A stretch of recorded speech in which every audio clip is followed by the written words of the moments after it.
Okay, so we have number 4 para dun sa examination na nakita natin nung kamakailan. So, this is the question. Wala nang intro-intro pa.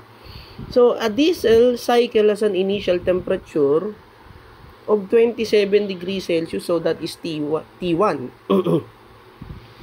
If the cut-off ratio is 250, 2.5, and the compression ratio is 12, find the maximum temperature of the cycle. Now, kapag binigyan ka ng ganitong problem, 'di ba? Turo ko is lagi natin tatandaan to draw the cycle. Cycle PB diagram. Okay? Para maging familiar ka ulit. So, point 1, point 2, point 3, point 4, point 5. Okay? From point 1 to point 2, that is isentropic compression. Point 2 to 3, that is constant volume heat addition. Point 3 to 4, that is constant pressure. Okay? And then, heat addition pa rin yun. Point 4 to 5, lagyan natin numbers. So, 1, 2, 3, 4, 5. Point 4 to 5, that is isentropic expansion, and then heat rejection naman yung 5 to 1 on the diesel cycle. So, this is constant volume also. Now, nagbigay sa'yo ng T1, which is equal to 27 degrees Celsius. Nagbigay sa'yo dito ng cut-off ratio na RC, that is 2.5. Okay? And then, yung RK, compression ratio, which is 12. Okay. So, take note ha, that pwede nating magamit yung RK and RC in order for us to get the maximum cycle temperature, which is here, nasa T3. Point 3 yan. So, on point 1 to 2, alam mo yung process niya, which is isentropic compression. Diba? Pag meron kong isentropic compression, ano ba equation niya? Okay, yung relationship between temperature, volume, and pressures.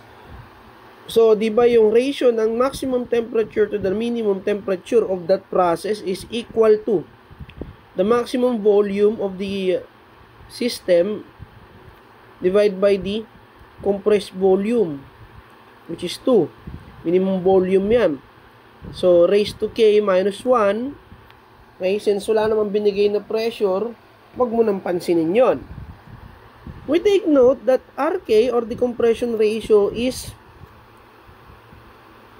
yung ratio yan ng volume maximum to the minimum volume. Okay. Pwede nating palitan dito. So, T2, we can arrive with T2 na, okay, T2 over T1 equal to RK raised to K minus 1. Up. Diesel cycle, walang binigay if that is tawag dito air standard. Pero kapag wala kang binigay, assume mo na air standard yan. Okay? Wali ako ng sulat dito. Tito rin nilagay ko sa ilalim. So, this is T1. We reform this equation in terms of T2. So, T2 will be equal to T1 multiply to RK raised to K minus 1. Sir, ang problema, hinahanap mo si T3. Now, on the process of going from 2 to 3, that is constant volume heat addition, okay, from process 2 to 3, constant volume heat addition yan, okay? Tignan natin, kasi pag nalilito yung mga bata ko, sinasabi ko, nagamitin nyo lang yung combined gas law. Thermodynamics lang yan eh. So, on your combined gas law, T2B2 over T2 is equal to T3B3 over T3. Yan.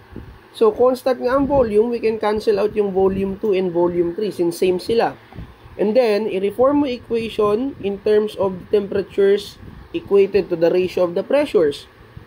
So, T3 divided by T2 is equal to P3 divided by P2. Ayan. May mapapansin ka dito ngayon. Okay? So, yung P2 and P3, Okay? Tignan mo dito sa process on 3 to 4. Okay? Recall natin yung process 3 to 4. That is constant pressure. Heat addition pa rin. Okay? So, balikan natin. P 3B3 over T3 is equal to P4V4 over T4. Tatandaan nyo, laging kukunin yung ratio is the volume with the highest value. Okay? Yan yung laging numerator nyo. And denominator is yung minimum volume or yung may volume na maliit ang value. So, what does that mean? Kunin nyo yung ratio. Okay? Cancel out natin since constant pressure. P3 is equal to P4. Ayan. Since P3 is equal to P4, ang maximum volume mo sa process na yan is 4. So, V4 divided by V3 is equal to, okay, V4 divided by V3, T4 over T3. Little did you know, okay, kung sa process 1 to 2 natin nakukuha yung RK, yung RC is nakukuha nyo sa cut-off. Sa 3 to 4 kasi nangyayari yung cut-off. O, dyan nangyayari yung cut-off niya. So, ibig sabihin, itong dalawang to, okay, is at cut-off ratio yan. Okay? Yun yung embodiment niya.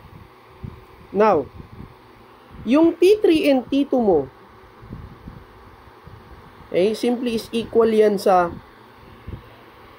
mapapansin nyo, cut-off ratio yan. Cut-off din yan.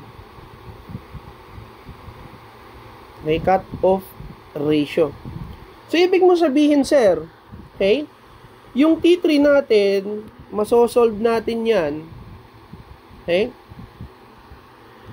T3, masosolve natin yung value niya using T2 and RC. Eh, yung T2 mo is T1 RK raised to K minus 1.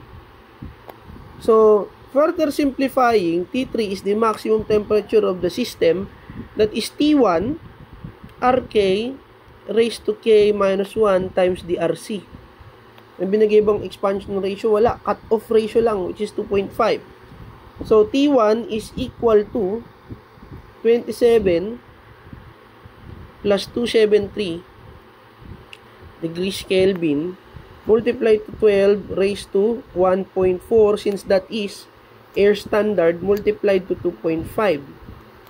So, the answer for that will be 27 plus 273 times 12 raised to 0.4, okay, times 2.5. So, the answer is 26.44 degrees Kelvin. Basic yan. Okay, meron na akong 4 points.